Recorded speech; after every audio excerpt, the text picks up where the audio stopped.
How to add your gender on Truecaller. Hello guys, in today's video I'm gonna show you how to add your gender on Truecaller. First open Truecaller and then click on it and then click profile, and now here we'll find complete your profile. Click on it.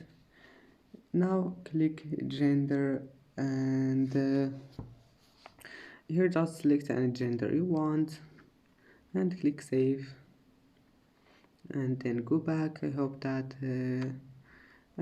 can help you to fix your problem, and if that doesn't fix it, then just close Truecaller and try again, and that's it. And that's it for today's video. If you like this video, please don't forget to like and don't forget to subscribe, and thank you for watching this video until the end, and see you in the next video.